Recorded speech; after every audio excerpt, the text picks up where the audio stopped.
이무영의 며느리. 얘들아, 오늘은 좀 어떨 것 같으냐? 부엌에서 인기척이 나기만 하면 박과부는 자리 속에서 이렇게 허공을 대고 물어보는 것이 이 봄 이래로 버릇처럼 되어 있다. 어떨 것 같으냐는 것은 물론 날이 좀 꾸무레해졌느냐는 뜻이다. 다른 날도 아닌 바로 한식날 시작을 한 객적은 비가 이틀이나 줄기차게 쏟아진 이후로는 복이 내일 모레라는데 소나기 한 줄기 안 턴 것이다. 이러다가는 못자리 판에서 이삭이 날 지경이다. 연애 같으면 지금 한창 이듬맥이다 피살이다 매미충이 생겼느니 어쩌니 할 판인데 중답들도 아직 모를 내어볼 염량도 못하고 있다. 밭도 그대로 퍽 묵어 자빠졌다. 오이다, 열무다, 목화다, 제철 찾아 심기는 했으나 워낙 내리 쪼이기만 하니까 싹이 트다 말고 모두 시들어 버린다. 하늘은 방귀도 안 끼고 오줌도 안 놀라고 설마 망종까지야 한 부지락 하겠지. 이 설마가 사람을 죽이는 것이다. 망종이 지나고 하지가 되어도 거짓말처럼 비 한 방울 하지 않는다. 설마를 믿고 호미모를 냈던 사람들도 물을 대다 지쳐서 나 자빠지고 말았다. 아니 그래, 이런 놈의 하늘이 있단 말인가? 7년 가뭄에 비 안 오는 날 없다더고 면서도 이건 그런 빗방울 한 번도 하질 않으니. 농군들은 어처구니가 없어 했다. 그놈이 원자탄인가 뭔가 때문에 천지조화가 생겼다더니 아마 그게 정말인 모양이지. 그렇지 않고서야 이렇게 흐려보지도 못할 수가 있담. 단어도 휙 지나갔다. 그래도 중내에 사내 하면서도 단오절이면 인조견 나부랭이라도 떨치는 아이들이 보이고 누가 서둘러서든지 동구박 느티나무에 그네라도 메었으련만 아이들이 끈개도 없는 새끼줄 그네를 버드나무 가지에 메고 싸움박질을 할 뿐이다. 그네고 자시고 할 경황이 없는 모양이다. 달걀 노른자위처럼 3배출짜리로만 쏙 뽑아 차지한 구장내 빼어놓고는 논 묵히지 않은 사람이 없다. 한식대 한번 젖어본 채로 가랑비 한번 오지 않았고 보니 논바닥이 아니라 그대로 타작마당처럼 굳었다. 합을 하 내넷 보지락은 와야만 뭐라고 내어볼 형편이다. 다들 굶어 죽었군 굶어 죽었어. 아마 이제 우리나라에 떼정승이 날려나 보다. 굶어 죽기란 정승하기보다도 어렵다는 말을 빌려하는 소리다. 물길만 믿고 물을 냈던 논들도 요새는 물 퍼대기에 온 집안이 논두렁잠을 자지 않으면 안 되었다. 누가 내 배 다치랴 싶게 거드름을 피우던 구장까지가 요새는 아들이 갖다준 군대 우장을 뒤집어쓰고 저녁이면 논으로 나간다. 이런 판국이니 온 동리 사람들이 다 고르고 난 찌꺽지만 얻어차지한 밥과분에야 더할 것도 없다. 순조로워야 마석이나 얻어먹는 너마지기가 그대로 쩍 갈라진 채 나자빠져 있던 것이다. 작년 1년 내에 박과부는 두 며느리에 지금은 무남동료처럼 되어버린 복녀까지를 끌고 다니며 극성을 부려서 퇴비를 1000관 가까이나 장만했었다. 그래서 장려상까지 탔지만은 박과부의 욕심은 금년에는 아랫뱀이 두마지기에서는 양석을 한번 내어보자던 배심이었던 것이다. 그것이 양석은커녕 꽂아보지도 못하게 되었고 보니 기가 찰밖에는 없다. 하는 수 없이 메밀이라도 뿌려둔다고 군대에 가서 있는 둘째 아들 창수가 지난 정월달에 벗어던지고 간 군대 잠바에다 돈도 300환이나 얹어주고서 메밀씨를 구해다 놓기는 했으나 아직도 초복 전인지라 미련이 있어서 심지를 않고 아침이면 이렇게 며느리들 보고 그날 일기를 물어보는 것이다. 그러나 박과부가 새벽마다 며느리들한테 그날 일기를 묻는 데는 또한 딴 이유가 있다. 그날의 날씨도 날씨지만 며느리들의 대답으로 그날 며느리들의 마음속을 점쳐보기 위해서다. 박과부는 아직도 52 넘었을 뿐이요. 자리 잡아 드러누워있는 병자도 아니다. 해가 뜨도록 질펀하니 드러누워있는 그런 성미도 못 된다. 그러고 보니 눈이 뜨이는 길로 문을 활짝 열어젖히고 하늘을 치어다볼 수도 있건만 반드시 두 며느리한테 그날 일기를 묻는 것은 며느리들의 대답 소리로 그날 며느리의 기분을 살피자는 수단인 것이다. 얘들아, 오늘은 좀 어떨 것 같으냐? 하는 소리는 비가 옴직하냐는 소리도 되거니와 얘들아, 너희들 기분이 어떠냐? 하는 질문과도 같다. 안개만 자욱해요. 라든가 또 틀렸나 봐요. 또는 비인커녕 눈도 안 오겠어요. 이런 대답 내용으로도 며느리들의 그날 일기가 짐작이 되었지만 말소리로도 며느리들이 부어있는지 심푼영해하는지 기분이 가라앉았는지가 짐작이 간다. 먼저 부엌에 나온 것이 어떤 며느리인가를 알기 위한 방법도 된다. 원래 따지자면 작은 며느리가 먼저 일어나 나와야 한다. 그러나 매양 먼저 대답하는 것은 큰 며느리다.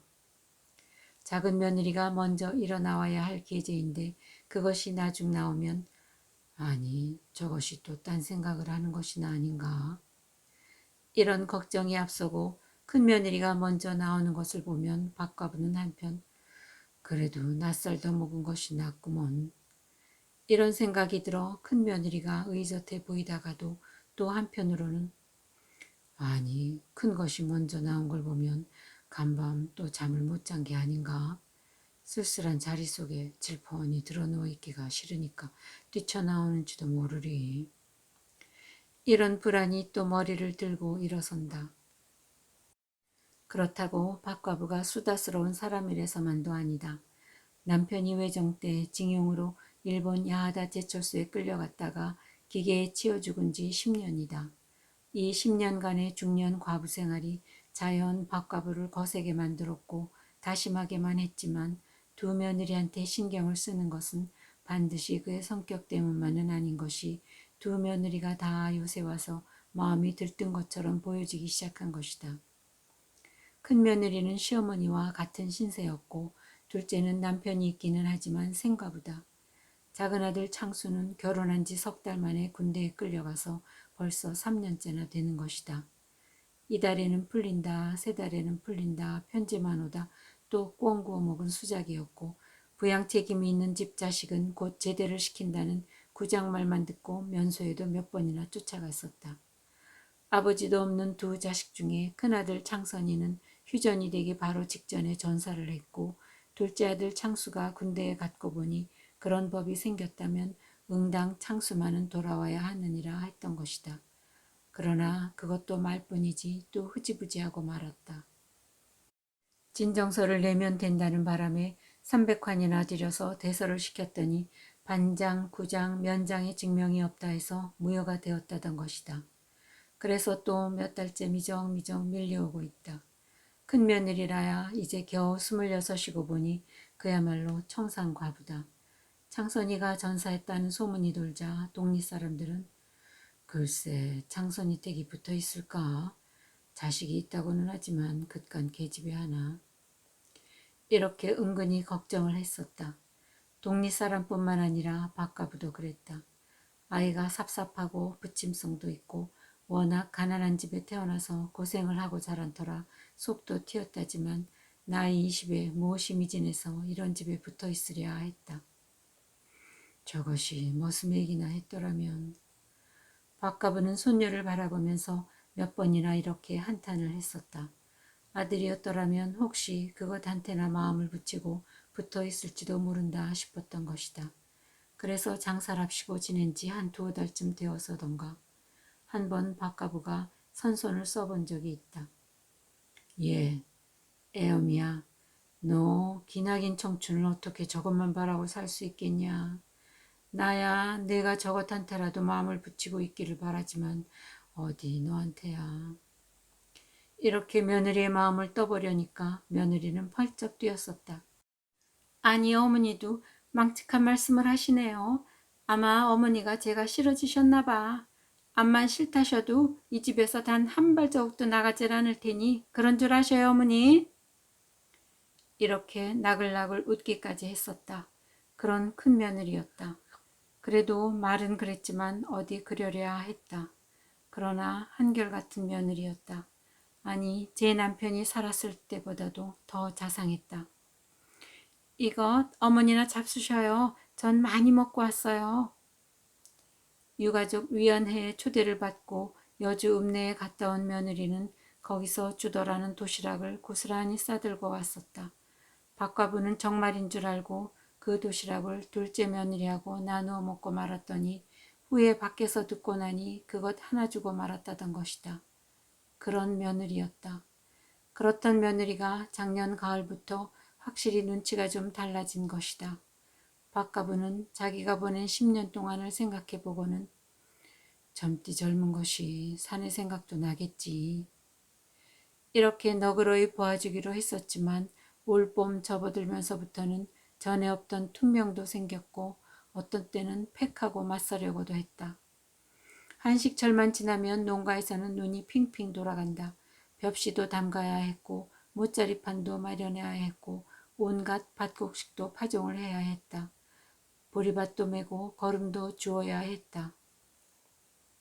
이렇게 한창 달구치는 판에 떡 친정회를 다녀온다고 나선 며느리기도 했다. 박과부는 하도 어이가 없어서 얘야, 내가 정신이 있는 사람이냐? 그래, 봄에 온 사돈은 꼴도 보기 싫다는데 이 바쁜 철에 사돈집을 간다고 나서 네가 마음이 변해도 이만저만 변한 게 아니로구나. 그 말을 듣고 나니 방순이는 찔리는 데가 있다. 어려서부터 농가에서 자라기도 했지만 하루하루 곡식 커가는데 여간 재미를 붙이던 방순이가 아니다. 시집을 오던 해다. 창선이가 철도 아닌 봄 학지를 알았었다. 골이 쪼개지는 것 같다고 하며 머리에 물수건을 대어달라던 것이다. 방순이는 물동이를 이고 한 대 우물로 찬물을 길러간 것이 아무리 기다려도 오지 않는다. 얼마 만에야 들어온 며느리를 보고 박가부가 넌 우물을 팠느냐? 하고 물으니까 밭에 좀 들러왔어요. 병자 위에서 물 길러간 사람이 밭엔 웬 밭? 외가 싹이 났나 해서요. 간밤 꿈에는 안 났겠지요. 그래, 싹이 났든. 박가부도 대견해서 웃었었다. 농갓집만 며느리는 저래야 하느니라 했던 것이다. 요만큼 뾰족이 나왔어요, 어머님. 어떻게나 귀엽던지 똑 따주고 싶겠지요. 너 그러다가 네 남편한테 왜 싹이 더 중하냐고 쫓겨날라. 고마워서 한 소리였다. 쫓아내면 쫓겨가지요 뭐. 어디 가면 왜 싹 없을라고요. 저런 망할 것. 그래, 남편보다도 왜 싹이 더 대단하다는 거야. 하고 창선이가 방에서 소리를 쳤을 때도 남편 없이는 살겠어도 곡식 기르는 맛 없이는 못 살아요. 이런 방순이었었다. 이렇던 며느리가 이 바쁜 봄철에 친정회를 가겠노라는 것이다. 오냐, 네 맘 내키는 대로 해라만서도. 하고 박과부는 앵동그라졌다. 아마 봄철에 친정 간다는 사람은 세상을 발칵 뒤집어도 너밖엔 없을 거다. 네가 다 날 없이 여기고 하는 수작인 줄 나도 안다. 할 대로 해. 아들이 아직 살아있었을 때의 박과부는 며느리를 들볶아대는 시어미는 아니었지만 아직 젊은 과부였더니만큼 그렇게 녹록한 시어머니도 아니었었다. 자식이 며느리 방에 들어간다고 트집을 잡아 중내 산에 나대기까지는 않았어도 며느리 방에서 나오는 아들을 보는 눈은 어느 때 한번 모질지 않은 때가 없었다. 그러나 자식이 덜컥 죽고 난 다음부터는 자기도 모르게 큰 며느리를 바라다 보는 눈은 달라졌었고 말소리에도 가시가 돋지는 않았었다. 그래, 정말 가겠다는 거냐? 어서 가봐라. 가서 아주 올 것 없다. 지금이 어느 철인데 사돈집을 간다는 거야? 아들이 죽은 후로 이렇게 며느리한테 모진 소리를 하기도 처음이었거니와 며느리 또한 시어머니의 뜻을 무시하기도 그것이 처음이었다. 어디 사돈집인가요? 친정집이지요. 누가 오래나 있겠답니까? 하도 꿈자리가 뒤숭숭하니까 잠깐 다녀만 오겠다고 그러지 않아요. 오냐, 마음대로 해. 말리지 않을 테니 마음대로 하란 말이야. 언제 네가 어른을 알았더냐? 시험이 대접을 했고? 이런 말다툼을 하고서도 며느리는 기어코 어린 것을 끌고 저희 집에를 갔다 왔던 것이다. 생각더니보다는 일찍 돌아왔었다. 그러나 날짜가 문제가 아니다. 가지 말라는데 갔다는 사실이 문제였다. 고부간 사이에 틈이 벌기 시작한 것도 이때부터다. 며느리가 시어미 말을 거역했다는 이 엄연한 사실이 박과부의 의혹을 샀었고 그렇게 보고 나면 그럴 만한 일이 없는 것도 아니다. 올 정월달에도 집에를 갔다 왔는데 또 간다는 것도 우습거니와 요 한 보름 전에는 육촌 오라버니인가 뭔가 된다는 젊은 아이가 다녀갔고 편지도 2번이나 왔었다. 전에 없던 일이었다. 박가부는 그 육촌 오랍이라는 사나이가 심상치 않으니라 한 것이다. 치마에 바람이 나게 나대어도 미처 손이 안 돌아갈 봄철에 일손을 쥔 채 맥 놓고서 섰기가 일수다. 밭을 매다가도 그랬다. 절구질을 하다가도 그랬었다.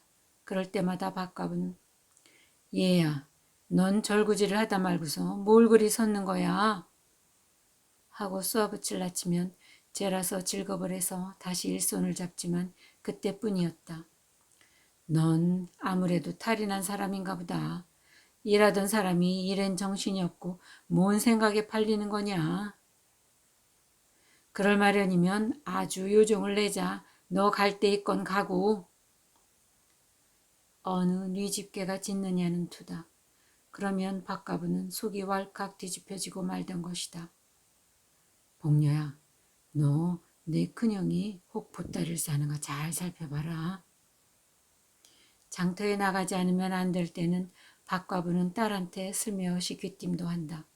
여인네만 살고 있는 터고 보니 사내처럼 나돌아야 할 일도 많던 것이다. 왜 어머니? 글쎄 잘 챙겨보란 말이다. 너 두고 봐라. 네 큰형은 마음이 변했어. 이제 제 집으로 간다고 나댈 테니 두고 봐. 설마 하고 아직 15밖에 안 된 복녀한테는 믿어지지가 않았다. 설마가 뭐야. 잘 살펴봐.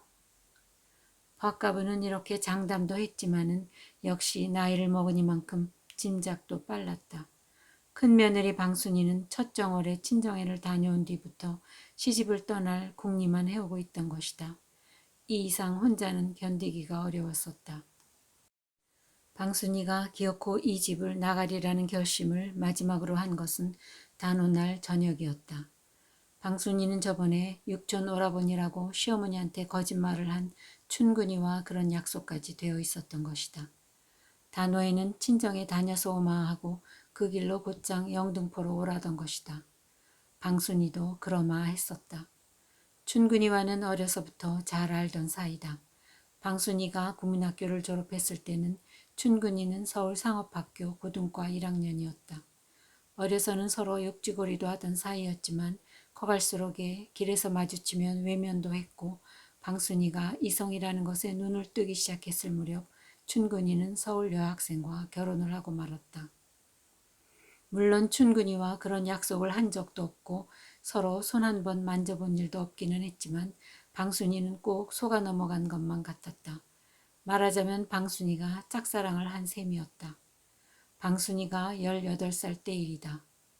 그 뒤 방순이는 아버지가 시키는 대로 창선이와 결혼을 했고 춘근이의 이름조차도 잊고 살아왔었다. 그 춘근이를 지난 정월 집에 갔다가 우연히도 만났던 것이다. 춘근이는 아내한테 아이가 없어서 늘 불만이라는 이야기는 전에도 들었었지만 지난 겨울에 아주 헤어지고 말았다는 것이다. 영등포에서는 자동차 부속품 장사를 조그맣게 차려가지고 먹을 것은 걱정이 없다고도 했다. 바로 보름날 밤이었다.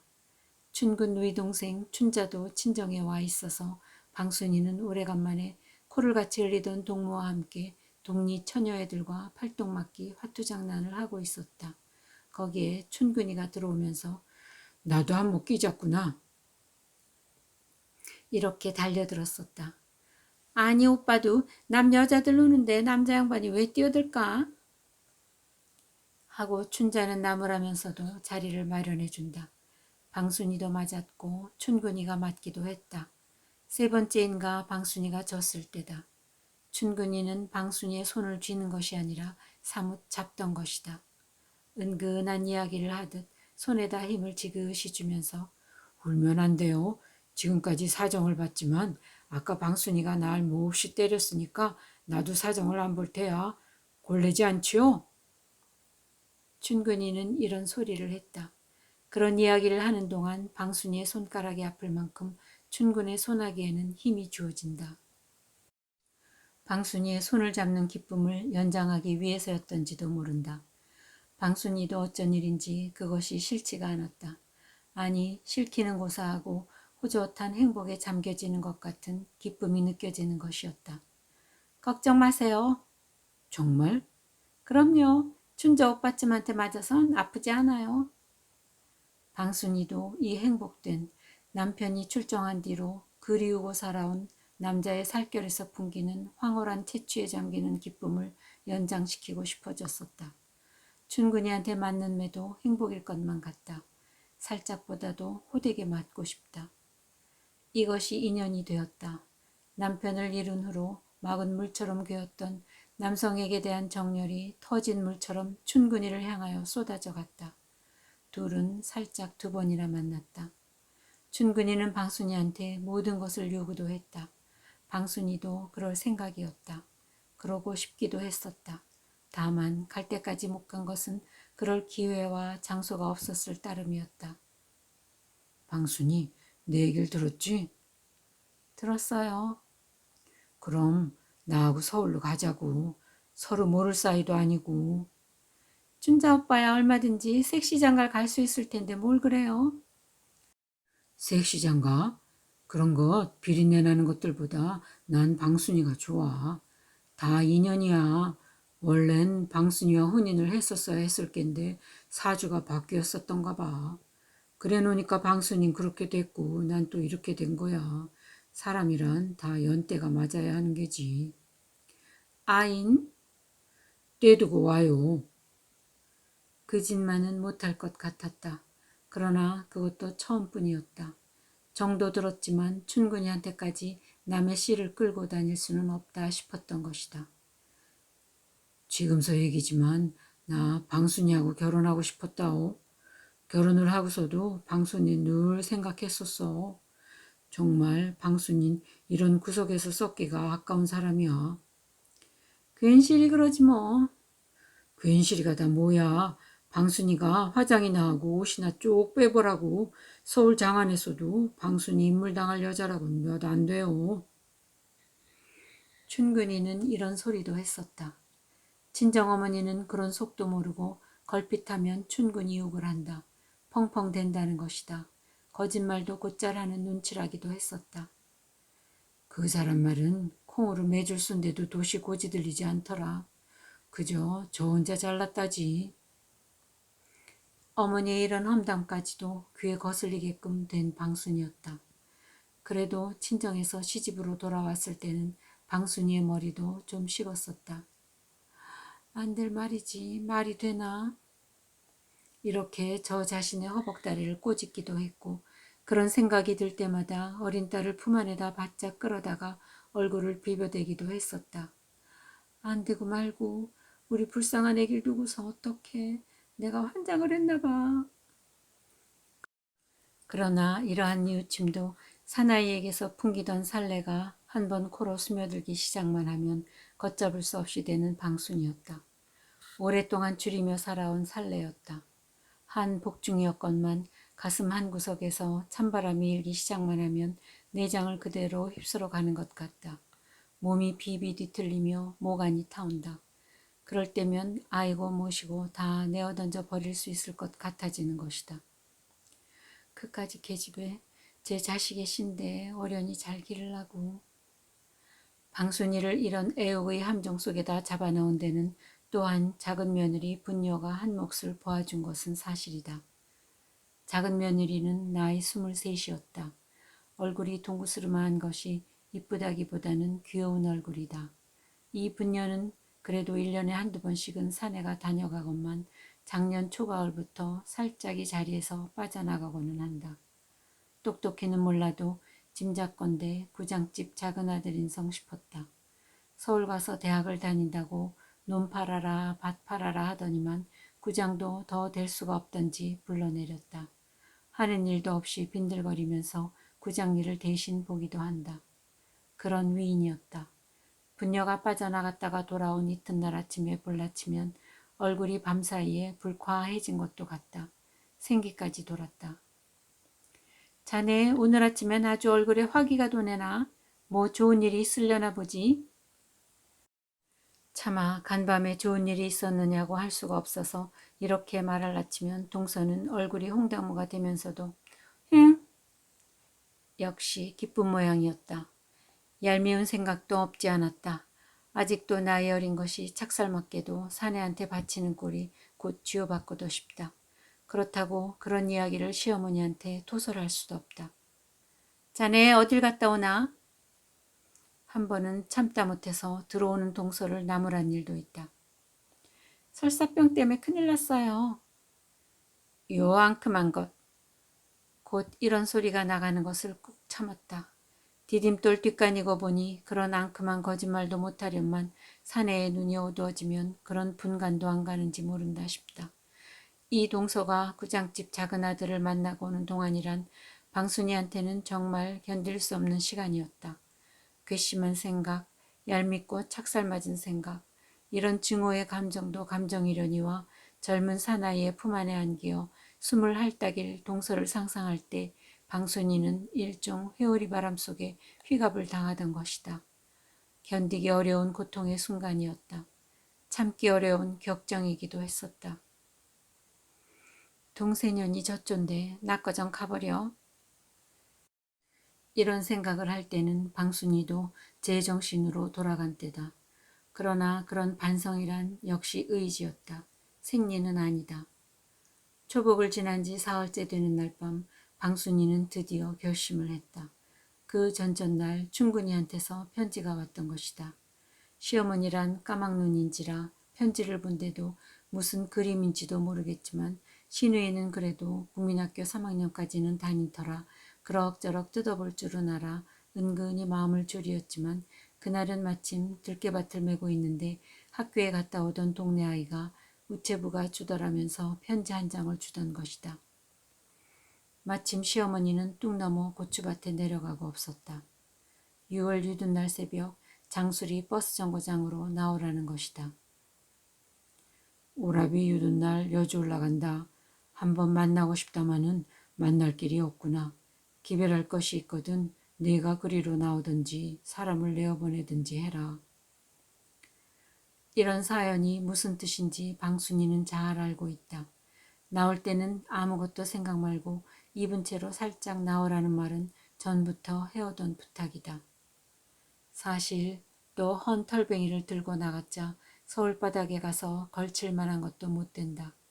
저녁을 먹고 동서가 복녀와 목마를 하러 간다고 나간 틈에 인조견 치마 2개와 적삼 1개를 뚜루루 말아서 장 뒤에다 숨겨놓고 빠져나갈 궁리만 하고 있다. 장술이라면 친정 가는 길과 정반대 길인지라 들킨다 해도 잡힐 염려는 없다. 춘근이가 그런 데까지 머리를 쓴 것이 고마웠다. 이제 남은 일이란 과부 시어머니의 어린 자식까지 내어던지고 도망을 하는 자기 자신의 행동을 합리화시키는 일뿐이다. 그런 시어머니하고 방순이는 이렇게 트집을 잡아본다. 전에는 흉이 아니었지만 사실 남편이 있을 때는 뭐니 트집을 잡아서 들볶기도 한 시어머니라 했다. 과부치고서는 심한 시어머니도 아니었지만 지금 방순이는 지난날 남편이 살았을 동안 가끔 가다가 들거울러 넘기던 심한 시어머니만을 기억에 살려보려는 것이다. 아들이 좀 일찌감치 아내 방으로 들어가는 것을 보면 심통이 나서 뭐다 자꾸만 불러내던 것이다. 아들도 그런 어머니의 마음속을 들여다보던지라 곧잘 말을 듣다가도 어떤 때는 머리가 아파서 그래요. 좀 내버려도 줘요. 하고 투명을 부리기도 했다. 그러면 과부 어머니는 봉당에 털썩 주저앉아서는 푸념을 해대던 것이다. 한 번은 너 이놈 네 계집만 하느냐? 하고 옆에 내역성을 한다고 머리를 끄어들고 주먹으로 아들의 등을 펑펑 팬 일도 있다. 그런 시어머니 밑에서 어떻게... 방순이는 이렇게 자기를 합리화시켜간다. 신우인연이란 것도 그렇지. 여우처럼 눈치만 살살 보고 있는 말 없는 말 고자질이나 하다가 방순이는 멈칫했다. 몸이 달아서 신우이까지 끌고 들어가 보려 했지만 아무리 따져보아도 신우이는 그런 신우이가 아니다. 아직 나이 어려도 오라범댁을 불쌍하게 여기었고 조카도 귀여워했고 먹을 것이 생겨도 언니 좀 먹어요. 먹어야 저진하지. 이런 신우이였다. 죄로 가지 그 신우이를 모함하다니. 정말 궁했다. 아무리 시어머니를 몹쓸 시어머니로 몰아보아도 그랬고 신우이를 끌고 들어가 보아도 어린 자식의 과부 시어머니를 두고 산의 꽁무니를 따라가는 자기를 떳떳하게 만들어줄 구실은 없었던 것이다. 이렇게 궁지에 빠진 방순이를 건져준 구실이 나섰다. 방순이는 눈이 번했다. 가난이었다. 거기다가 30년째 처음 볼 가뭄이라는 것이다. 뭘 먹고 살아? 사실 작년은 흉년도 아니었건만 겨우내 죽으로 살다시피 했었다. 봄은 더 말할 것도 없다. 질경이 죽이 끼기였다. 지겨워. 난 그런 배골쿤 못 살아. 내가 나가면 나 한 입이라도 덜어주는 셈이지. 사람 한 입이 얼마라고. 나 하나 없어도 그깟 농사 질게고. 정말 살 길을 찾기나 한 것처럼 눈앞이 훤해 온다. 그래야지. 내가 한 입이라도 덜어주어야지. 서울 가서 돈푼이라도 만지면 얼마씩이라도 보내주지. 그게 더 잘하는 일이지. 진순이년한테만 해도 그렇지. 죽도 못 얻어먹는데 어미가 나가면 그래도 한 입이 주는 셈이고 거기다 또 돈푼이나 보태준다면. 사실 방순이는 자기 행동을 싸고 돌려서가 아니라 호미모도 못 꽂은 채 나 자빠져 있는 눈바닥들이 눈앞에 서원했다. 밭곡도 새들새들 말라가고 있었고 오늘만 해도 땡볕만 내리쪼이어 나뭇잎까지도 후줄근했던 것이다. 어려서부터 곡식과 함께 살아온 방순이다. 어른들한테서 듣고 보고 해서이기도 하지만 가뭄에 타 죽어가는 곡식을 보는 것은 정말 자기 자신이 말라 들어가는 것 같은 고통이기도 했다. 사실 비가 푸근히 와서 곡식들이 거무대대하게 부쩍부쩍 자란다면 모든 것을 잊을 수 있었을지도 모른다 싶다. 그러고 또 곡식들이 그렇게 자라기 시작하면 그런 잡념이 생길 틈이 없었을 것이다. 들에 나가보면 노는 무거 자빠졌고 수수다 조다 심지어 그것도 입에 넣는 곡식이라고 옥수수까지 잎이 새들거린다. 날로 말라 비틀어지는 곡식잎을 보니 사람도 그대로 시드는 것만 같았다. 아니 곡식 시들고 농군이 살찐 일도 없다. 옛날 같았으면 만주 이민으로나 나선다지. 인제 다 굶어 죽었다. 하늘도 인종이 너무 많으니까 좀 인종을 줄이자는 거야. 노인들이 하늘을 쳐다보고 하던 소리들이다. 방순이는 잘 생각했으니까 하면서도 역시 한편으로는 달아난 뒤에 동네 여편네들이 주고받을 욕짓거리를 생각만 해도 진땀이 솟는다. 무섭기까지 하다.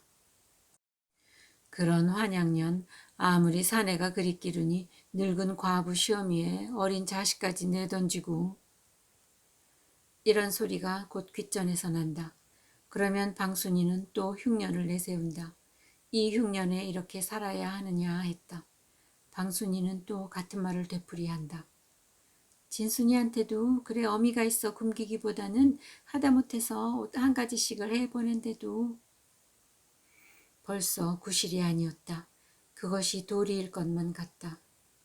시어머니도 그러길 바랄지도 모르지 않나? 한 달에 단돈 몇 푼씩만이라도 보태주면. 이런 결심이 선 것은 첫 닭이 호들갑을 떨며 울어댈 무렵이었다. 간밤에도 살짝 빠져나갔다가 들어온 동서는 내가 무슨 걱정, 내 팔자를 봐요. 하는 듯이 네 활개를 펴고 잠이 들어 있었다. 방순이는 죽은 듯이 자리에 들어 있었다. 닭이 두 회만 울면 빠져나갈 생각이었다. 시간이 가지 않는 것이 안타깝다. 조바심까지 난다. 장차 저지르려는 일에 대한 공포에 사로잡혀 있으면서도 진땀이 자꾸만 흐른다. 마치 무더운 날씨 같다. 그러다가 깜빡 잠이 들고 말았다. 잠시라도 눈을 붙이잔 것이다. 꿈이었다. 벼락치는 소리가 요란하다. 번개도 났다. 대낮처럼 밝아지더니만 또 꽈르르 꽈르르 어디를 내려 조진다. 무서운 비였다. 아니, 비가 아니라 사뭇 폭포다. 에이구, 잘 쏟아진다. 며칠이든지 나려 퍼부어라. 꿈속에서도 방순이는 이렇게 부르짖었다. 춤이라도 추고 싶었다. 와지끈 와지끈 벼락소리가 그치지 않는다. 세상을 다 깨어 두드려 부수어도 좋으니라 했다. 세상이 반쪽이 되더라도 비만 오라 했다. 그러다가 방순이는 눈이 번쩍 뜨였다. 꿈속에서 들은 벼락소리와 빗소리는 아직도 그의 귀에 남아 있었다. 아니, 아직도 와지끈거리고 비가 폭포처럼 내리 퍼붓고 있다. 빨리 달아나자. 이건 꿈이건 생시이건 지금의 방순이한테는 큰 문제가 아니다. 그저 빠져나갈 궁리밖에 없었다. 방순은 눈을 뜨면서 벌떡 일어나서 장 밑을 더듬었다. 손에 잡히는 것은 보퉁이다. 보퉁이를 잡은 방순은 정신이 얼떨떨해졌다. 꿈인지 생시인지도 구별이 나지 않는다. 아직도 비가 퍼붓고 있었다. 벼락 소리도 마찬가지다. 번개도 치고 있었다. 꿈이다. 하고 방수는 멍청했다. 아니다, 생시다. 꿈도 같았고 생시도 같았다. 꿈인가? 생신가? 또 한 번 어리둥절하고 나서야 방순이는 그것이 꿈이 아닌 것을 확인할 수 있었다. 역시 생시였다. 빗소리가 오래갔다. 추녀물이 아니라 물을 쏟는 소리다. 역시 생시였다. 무서운 비였다. 그것이 꿈이 아니고 생시요 쏟아지는 것이 비라는 것을 깨달은 순간이었다. 방순이는 저도 모르게 정말 자기 자신도 모를 동안에 문을 활짝 열어젖히었다. 역시 비였다. 번갯불이 확 일며 또 꽈르르 한다. 비가 온다. 문을 열어젖힌 순간 방순의 입에서는 이런 고함소리가 터져 나왔다. 무서운 환희였다. 그리고 같은 순간에 그는 보퉁이를 내동댕이 치면서 봉당으로 뛰어내렸었다. 어머님, 비가 와요, 비가. 어? 하고 박과부가 고쟁이 바람으로 뛰어나오기까지의 방순이는 아직도 세상 모르고 잠을 자는 동서를 대고 같은 소리를 되풀이하고 있었다. 여보게, 비가 오네, 어서 일라.